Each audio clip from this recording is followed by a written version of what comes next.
आज district crisis management committee की बैठक हुई, जिसमें सभी सम्मानीय जनप्रतिनिधि, व्यापारिक प्रतिष्ठान के लोग, एनजीओज़, मीडिया सभी उपस्थित थे। सभी ने एक ही मांग रखी है कि अभी तक झाबुआ कोरोना के प्रकोप से दूर रहा है तो आगे भी रहे, इसके लिए जो सख्ती है वो बराबर रखी जाए। इस संबंध में शासन के जो निर्देश हैं और जिस तरह से कुछ चीज़ों को हम लोगों को गतिविधियों को खोलना है उस पर भी विचार किया गया और समग्र रूप से यही पाया गया कि जो समय है अभी तक हमने ऑपरेशंस का दिया था, चाहे वो होम डिलीवरी का हो या अन्य कार्रवाइयों का, उसको बढ़ा दिया गया है 2 घंटे। तो अब वो 8 बजे से लेके 12 की जगह 2 बजे तक लोगों को छूट रहेगी कि ये जाके अपना सामान होम डिलीवरी के माध्यम से लोगों को दें। मैं स्पष्ट कर देना चाहता हूँ कि अभी भी किसी भी व्यापारिक प्रतिष्ठान को अपनी दुकान खोलकर और अक्रॉस द काउंटर सामान बेचने की अनुमति नहीं होगी, क्योंकि इसमें भीड़, सोशल डिस्टेंसिंग के नॉर्म्स का पालन नहीं होना और काउंटर पे कहीं संक्रमण आया तो उसका दूसरे लोगों को फैलने की पर्याप्त संभावना बनी रहेगी। होम डिलीवरी का जो मैकेनिज़्म इस ज़िले में पहले कभी नहीं था और वो डेवलप हुआ है विगत 20-21 दिन में, उसमें काफ़ी लोगों ने एक संतोष जाहिर किया कि ये काफ़ी अच्छी सेवाएं प्रदान कर रहे हैं। कुछ कमियां भी थी इस सिस्टम में कि ये बहुत दूर दराज के सभी जगहों तक शायद नियमित रूप से नहीं पहुंच रहा था, नंबर 1, या इसमें जो सामग्री दी जा रही थी उसमें भी कुछ और आवश्यकताएं बढ़ाने की मांग की गई थी। तो इन दोनों पे विचार करके और लोगों को इस काम में जोड़ा जा रहा है।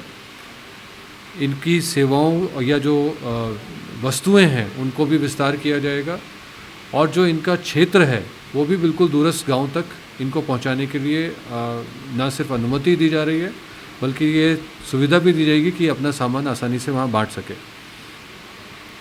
जहां तक पेट्रोल पंप्स की बात है तो उस पर सिर्फ जो आवश्यक सेवाओं में लगे हैं उनको पेट्रोल प्रदाय के अलावा अन्य वाहनों को अभी पेट्रोल नहीं दिया जाएगा क्योंकि उनका मूवमेंट ना तो आवश्यकता है अभी, और ये भी देखने में आया था कि विगत समय में ऐसे लोग ही इधर उधर अनावश्यक रूप से ज़्यादा घूम रहे थे। डीजल के प्रदाय पे कोई रिस्ट्रिक्शन नहीं है। कृषि कार्य के लिए, परिवहन के लिए जो डीजल गाड़ियों में लगता है वो बिल्कुल निर्बाध रूप से प्रदाय किया जाएगा।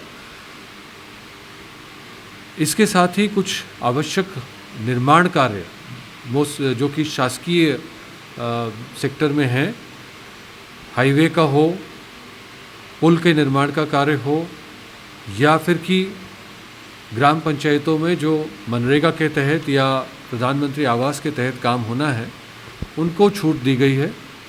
इन सभी में ये मैंडेटरी होगा कि काम शुरू करने से पहले जो भी लेबर इसमें इंगेज किया जा रहा है उसका पहले एक स्क्रीनिंग कर लिया जाए, हेल्थ चेकअप कर लिया जाए, उन सभी को मास्क दिया जाए, उनको ज़रूरत होगा तो ग्लव्स भी दिए जाएं, साथ में सैनिटाइजेशन के लिए उनको सैनिटाइज़र उपलब्ध कराया जाए, हाथ धोने के लिए साबुन उपलब्ध कराया जाए। साइट पे इन सब का और सोशल डिस्टेंसिंग का पालन हो रहा है कि नहीं, इसके लिए जो भी परमिशन ले रहा है उसके लिए आवश्यक होगा कि वो इसका एक पर्यवेक्षक स्वयं नियुक्त करे और उसका समय समय पे डॉक्यूमेंटेशन, वीडियोग्राफी, फोटोग्राफी करके हमको भेजे। हमारी भी टीम्स जाके लगातार इसको चेक करेंगे कि ये सारे पालन वहाँ हो रहे हैं कि नहीं। यदि इन शर्तों का पालन नहीं होगा तो जो अनुमति दी गई है वो अपने आप ही निरस्त मानी जाएगी और ऐसे लोगों के विरुद्ध कार्रवाई भी होगी। इसके अतिरिक्त बाज़ार पूरी तरह से जो खोलने की बात या अफवाह फैलाई जा रही है वो बिल्कुल निराधार है। बाज़ार अभी नहीं खुलेंगे, सिर्फ मेडिकल की दुकानें ही खुली रहेंगी जिनको काउंटर से कुछ सामग्री या दवाइयाँ बेचने की अनुमति होगी। बाकी व्यापारिक प्रतिष्ठान बिल्कुल बंद रहेंगे, होटल्स बंद रहेंगी। लोगों ने एक सुविधा चाहिए थी कि गर्मी के सीज़न को देखते हुए जो इलेक्ट्रॉनिक सामान है और कुछ आवश्यक घरेलू वस्तुएं हैं, फ्रिज हैं, कूलर हैं, उनको भी उपलब्ध कराया जाए। तो इस संबंध में भी जो परमिशन दी गई है वो केवल होम डिलीवरी की सुविधा की दी गई है। लोग अपने ऑर्डर फ़ोन पे बुक कर सकते हैं और ये प्रतिष्ठान अपनी गाड़ियों से लोगों को घर में जाकर ये माल उपलब्ध कराएंगे। अपनी दुकान से किसी भी हालत में इस तरह का सामान बेच नहीं पाएंगे। जो भी लोग झाबुआ ज़िले के गुजरात या अन्य राज्यों में हैं, उनके संबंध में जो भारत सरकार की गाइडलाइन है वो बहुत स्पष्ट है कि उनको अभी 3 तारीख तक वहीं रहना होगा।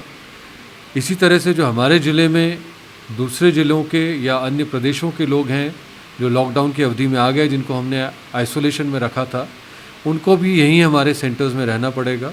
अभी किसी को भी इस तरह के मूवमेंट का कोई अनुमति नहीं दी जा रही है।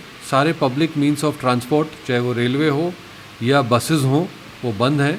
तो इसलिए ये कहीं नहीं जा सकते। इनको अभी सब्र के साथ अपने इन्हीं स्थानों पर रहना पड़ेगा। जो बैंकों में विभिन्न हितग्राहियों को अन्य विभिन्न योजनाओं के तहत पैसा आया है, उसको निकालने को लेकर ये लोग अक्सर बैंक में आ रहे हैं।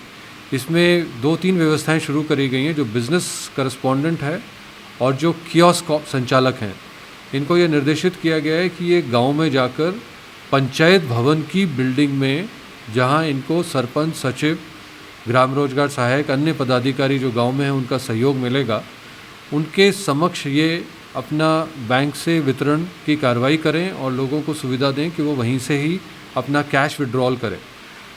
आपके माध्यम से ये अपील है गाँववासियों के लिए भी कि वो, चूँकि ये सुविधा हम वहाँ एक्सपैंड कर रहे हैं, तो वो बैंक से कैश निकालने के लिए शहरों में ना आएँ और अपने गांव में ही ये सुविधा को प्राप्त करें। इसके अतिरिक्त यदि कहीं किसी कारणवश कोई लोग ऐसे भी हैं जो बैंक से सिर्फ बैलेंस जानने के लिए आते हैं, तो सभी बैंकों का अपना एक टोल फ्री नंबर होता है, जिसमें यदि वो पर्टिकुलर कोड और अपना अकाउंट की डिटेल डाले जाएँ तो उनको बैलेंस मिल जाता है।